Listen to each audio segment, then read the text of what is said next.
Samajwadi party ने बीते कुछ दिनों से, जब से राम मंदिर का मुद्दा आया, इस मुद्दे को बखूबी उठाया, चाहे वो उत्तर प्रदेश की विधानसभा हो, चाहे वो दिल्ली का सदन हो।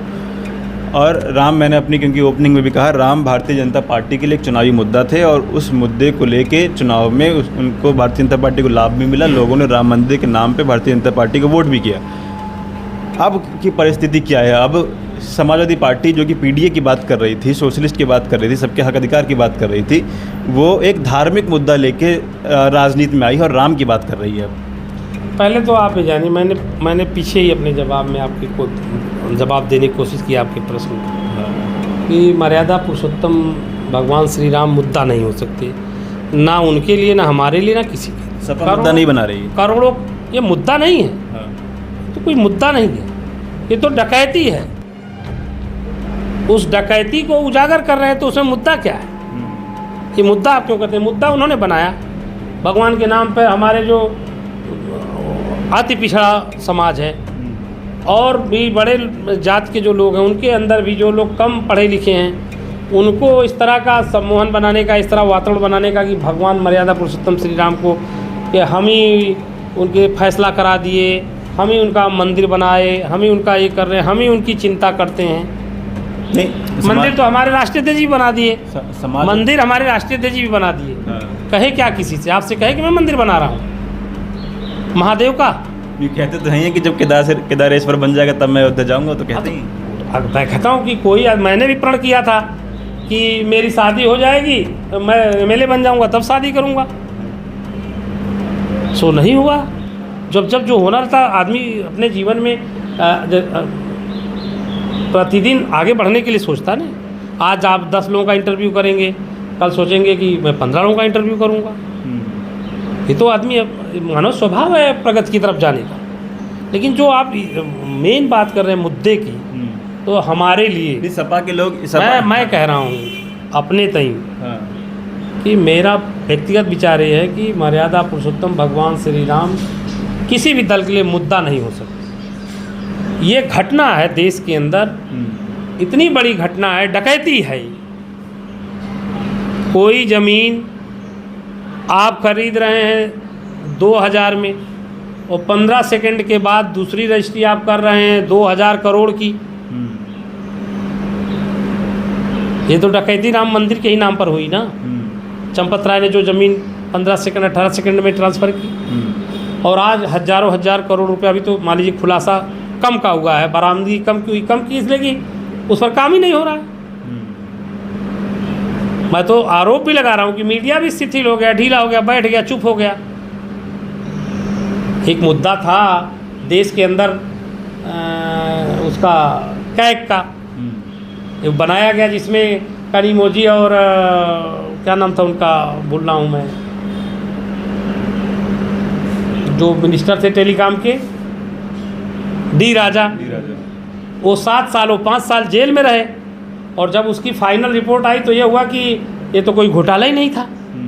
और उसी घोटाले को फोकस करके मीडिया के माध्यम से भाजपा ने पहली बार अपनी सरकार बना ली। अब वो 7 साल डी राजा का, 5 साल कनिमोजी का कौन ला के देगा? और उस घोटाला जो सिर्फ हवा में रह गया, जिसके ग्राउंड में जाने पे कुछ नहीं मिला, जीरो रह गया, उसका हवा बनाकर, उसका हल्ला बना करके भाजपा सरकार में आ गई। और अब एन केन प्रकरण बनी हुई है, चाहे उसे न्यायपालिका को माने वो उसका रिस्पेक्ट ना करना हो, चाहे वो निर्वाचन आयोग का रिस्पेक्ट ना करना हो, चाहे उसे आम जनमानस का रिस्पेक्ट ना करना हो, चाहे कानून का, संविधान का रिस्पेक्ट ना करना हो, वो बस बने रहना चाहती है सरकार। एक फार्मूला जिसके तहत चुनाव लड़के समाजवादी पार्टी 2024 में एक मतलब ऐतिहासिक सीटें और ऐतिहासिक वोट परसेंट लेके आई 2024 के लोकसभा के चुनाव में। अब उसी फार्मूले के तहत समाजवादी पार्टी 2027 में भी चुनाव लड़ना चाहती है, लेकिन कई बार लोगों को कन्फ्यूज़न उस पीडीए के नारे में होती है। जैसे अभी हाल ही में जनेश्वर मिश्र की जयंती पर ब्राह्मण सम्मेलन समाजवादी पार्टी कार्यालय में किया गया, उसमें अखिलेश जी ने कहा कि पीडीए में पीडी पंडित है। अब लोग कन्फ्यूज़ हो जाते हैं कि कभी ए से अगड़ा है, पीडी से पंडित है, तो उसमें पिछड़ा दलित अल्पसंख्यक आदिवासी आदि आबादी कहाँ है? देखिए, कई नारे तो दिए नहीं जा सकते, कई नारे दिए नहीं जा सकते। पूज्य नेताजी हम लोगों से कहते थे कि तुम्हारे यहाँ से ट्रेन आती कैफियत दिल्ली तक, तो कोई आजमगढ़ से बैठ के तुम्हारे यहाँ फूलपुर उतर जाएगा, कोई फूलपुर बैठ के सागंज उतरेगा, कोई सागंज बैठेगा अलीगढ़ उतरेगा, कोई लखनऊ उतरेगा, कोई दिल्ली जाएगा। तो लोग चढ़ते उतरते रहते ट्रेन में, चढ़ते उतरते रहते हैं। तो पीडीए जो मैं जो अपने तय व्याख्या कर पा रहा हूँ, एक नारा है, उसमें उसको हम जहाँ जिस तरह से ज़रूरत पड़ती है उसकी व्याख्या उसी हिसाब से करते हैं। आप पीड़ित हैं, दलित हैं, यह ज़रूरी नहीं। पीड़ित पंडित नहीं हो सकता, पीड़ित मुसलमान नहीं हो सकता, पीड़ित अहिर नहीं हो सकता, पीड़ित कोयरी कुम्हार लोहार बढ़ई विश्वकर्मा नाऊ धोबी माली नहीं हो सकता। जो पीड़ित है कोई भी हो सकता है पीड़ित। और अगर सारे पंडित सक्षम हैं तो ईडब्ल्यूएस क्यों है? अगर सारे ठाकुर सक्षम हैं और सारी बड़ी जातियां सक्षम हैं, ईडब्ल्यूएस क्यों आया? क्या ज़रूरत थी इसकी? उसमें तो पीड़ित हैं, उसमें भी तो कमज़ोर हैं। तो कौन किस तरह से व्याख्या करता है हम उसमें नहीं जाते। हम लोगों का ये है कि जो भगवान मर्यादा पुरुषोत्तम श्री राम से आपने बात शुरू की, वो भी पीडीए के पक्ष धरते। मैं तो ये कहता हूँ इस धरती पे जो जब से मानव संस्कृति आई, अगर इसको मैं उसमें जाऊँगा तो दूसरा विषय खड़ा हो जाएगा, रामायण और उस कल्पना, और उसमें मैं जाता नहीं क्योंकि मैं धार्मिक आदमी हूँ। तो भगवान मर्यादा पुरुषोत्तम श्री राम ने अपने पूरे जीवन काल अपने साथ पीडीए के लोगों को लेकर सारी लड़ाई लड़ी। कौन था उनके साथ? आप बताओ। बालू, बंदर, भील, कोल, कोई नाम बताओ ना किसी राजघराने का, कोई बड़ी जात का कौन राजा था उनके साथ? सब तो यही थे। सबरी कौन थी? उसका जूठा बेर खाया। ये क्या है? समाजवाद नहीं है? भाजपा के साथ भी तो पीडीए के लोग मैं आपसे सवाल कर रहा हूँ, क्या ये समाजवाद नहीं है?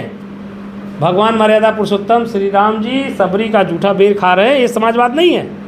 आप आज भी पानी नहीं पीने देते, आज आप घोड़ी पे नहीं चढ़ने देते, आज आप रथ पर नहीं बैठने देते, आप कुएं पे नहीं जाने देते आज। और हमारे बड़े बड़े पदों पर बैठे लोग, अगर मैं कहूँ राष्ट्रपति, मुख्यमंत्री, मंत्री, तो अच्छा नहीं लगेगा। वो लोग भी मंदिरों में नहीं जा पा रहे हैं। जा पा रहे हैं क्या? बताओ, आप बता दो। जीतन राम मांझी हो कि हमारी द्रौपदी मुर्मू हो, आप बताओ, कहीं थी क्या भगवान के मंदिर के उसमें? एक पीडीए का समीकरण भाजपा ने भी तैयार किया है। क्या समीकरण? पीडीए का समीकरण? भाजपा के पास अनुप्रिया पटेल हैं, भाजपा के पास केशव प्रसाद मौर्य हैं, भाजपा के पास डॉक्टर संजय निषाद हैं, भाजपा के पास स्वतंत्र देव पटेल हैं, केशव प्रसाद मौर्य हैं। और द्रौपदी मुर्मू की आपने चर्चा ही की, एक आदिवासी महिला को उन्होंने राष्ट्रपति का दर्जा दिया, राष्ट्रपति बनाया। पहली बार ऐसा इतिहास में हुआ आज़ाद भारत के। देखिए, जो आप केशव प्रसाद मौर्य जी की बात की है, अनुप्रिया जी की बात की है, संयोग से मैं भी उनके साथ एमएलए बना था। पहली बार अनुप्रिया जी भी बनी थी। ये संयोग था कि हम लोगों की सीट अगल बगल थी। पहली बार केशव प्रसाद जी भी बने थे। अभी राजनीतिक परिस्थितियां, वो लोग क्षितिज पर चले गए। भाजपा ने सम्मान दिया तभी तो गए? नहीं, राजनीतिक परिस्थितियों ने दिया। मैंने आपसे कहा ना कि हमारे राष्ट्रपति जी पारस पत्थर है। जैसे उन्होंने हाथ बढ़ाया, भाजपा ने दोबारा भूल भुला कर उनको केंद्रीय मंत्री बना दिया। बनाया था? आप बताओ, नहीं बनाया था। तो परिस्थितियां बना रही हैं। हमको कांग्रेस ने हमें राजस्थान, मध्य प्रदेश में अवसर नहीं दिया। राष्ट्रीय अध्यक्ष ने 70-75 सीटें लड़ा दी और एक दिखा दिया अपना। वो लोग घबरा के मोहन यादव को मुख्यमंत्री बना दिए कि यार फिर यहाँ भी ना समाजवादी पार्टी पैर पसार ले। तो राष्ट्रीय अध्यक्ष को एक ही मौका मिला। 3-4 महीना 6 महीना पहले कुछ हमारी पार्टी का अपना पारिवारिक अंदरूनी विवाद हो, और पहली बार वो भी मुख्यमंत्री बने थे, हम लोग एमएलए बने थे। दोबारा मौका मिल गया होता तो आपको ये सब सुनने कहने का मौका नहीं बचता। और इस बार 27 में पीडीए के साथ साथ तमाम ईडब्ल्यूएस के नौजवानों ने भी गांठ बांधी है कि वैचारिक रूप से, व्यवहारिक रूप से और विकास के मामले में खास, और सामाजिक और प्रगति की सोच में अखिलेश जी का जवाब नहीं है, उनके साथ चला जाएगा। और मुझे पूरा विश्वास है कि राष्ट्रीय अध्यक्ष जी बहुमत के मुख्यमंत्री बनेंगे और उत्तर प्रदेश बड़ा सूबा आप जान ही रहे, तो फिर 29 में भी देखा जाए। मेरा एक आखिरी सवाल है, उसके बाद मैं ख़त्म करूँगा। 22 से 27 में क्या बदलाव आप देख रहे हैं, क्या बदला है? क्योंकि जब 22 की हम बात करते हैं तो एक बहुत थोड़ा सा अंतर था। लोग बताते हैं 1.5 से 2 लाख का अंतर पूरे उत्तर प्रदेश में रहा। कुछ वोट कोई 500 से आ रहे, कोई 700 से आ रहे, कोई 1000 से आ रहे, कोई 1200 से आ रहे। बहुत कम अंतर से कई सारी सीटें समाजवादी पार्टी मेरे हारी। बगल में सटी हुई सीट है सागर। हाँ, पूर्व मंत्री आदरणीय ललई यादव जी, शैलेंद्र यादव ललई जी 20 साल मिले रहे, 2-3 बार मिनिस्टर रहे, मात्र 519 वोट से हारे। तो मैं पूछ रहा हूँ क्या अंतर 22 से 27 में आप देख रहे हैं? वही मैं बता रहा हूँ कि जो हम लोगों ने 24 में एक प्रयास किया, पीडीए का एक नारा दिया गया, जो लोगों तक हमारे साथी, हमारे कार्यकर्ता, हमारी पार्टी, हमारा संगठन ज़मीन पर जाकर लोगों को समझाने बताने का काम कर रहा है। ये राम के नाम का बस पर्चा बना रहे हैं आपके बीच पहुँचा कर, उनके नाम का बुना। अब आप लोग दिखाते नहीं हैं। कई चैनलों पर मैंने देखा कि दर्शनार्थियों की संख्या है, सावन का सबसे पवित्र महीना है, बहुत कम हो गई है। लोगों में मन में भाव आया ना कि जो हम दान दे रहे हैं वही डकैती पड़ जा रही है, उसी की डकैती न पड़ रही है। दान जो दे रहे हैं, बताइए, बड़े बड़े नेता नाम लूँगा अच्छा नहीं है मेरे, मैं भी भाई क्या कहूँ, अब विधानसभा अध्यक्ष जी भी कहे कि आप रसीद दिखाओ। सतीश मान है, मुझे उनके साथ भी बैठने का विधानसभा में मुझे मौका मिला है, उनसे सीखने का भी मौका मिला है, बहुत ही। तो आपके पास है रसीद? अध्यक्ष जी मांगे थे रसीद सबसे? ये तो मैं कह रहा हूँ, किसके किसके पास रसीद है? आप भी हिंदू हो, आप बताओ, जितने मंदिरों में जाते हो, कहाँ दान देते हो, कहाँ रसीद मिलती है? 100, 200, 500 देने वालों को रसीद मिलेगी, हज़ारों हज़ार करोड़ देने वालों को नहीं मिल रही, तो आप बताओ। तो एक तालमेल है भाजपा का कि प्रशासनिक तरीके से हम डकैती डालेंगे और धार्मिक तरीके से आप डालो। उनके कई विंग्स हैं, कई संगठन हैं। आज मैंने उनका इंटरव्यू एक दिन देखा, विनय कटियार जी का, कह रहे थे मैं दर्शन करने गया तो वहाँ मुझको पहचानने से इनकार कर दिया, कहा अपना पास ले आइए। तो विनय कटियार तो अग्रिम पंक्ति के नेता थे आंदोलन में। आप बताओ, मैंने प्रधानमंत्री जी उद्घाटन करने आते हैं, झंडा लगाना हो, पूजा करनी हो, प्राण प्रतिष्ठा करनी हो, तो ब्राह्मणों का काम है ना। हिंदू धर्म में कहाँ है बताओ आप, प्रधानमंत्री पूजा कराए है? कहीं है व्यवस्था? नहीं है? आप बताओ, मैं सवाल कर रहा हूँ आपसे। तो आप सब काम करेंगे, सिर्फ एक काम नहीं करेंगे। देश की तरक्की, देश की मजबूती, देश का विकास, देश की सुरक्षा, देश के नौजवानों बेरोजगारों को नौकरियां, देश के गरीबों कमज़ोरों को आवास से लेकर के तमाम सुविधाएं, क्या करें?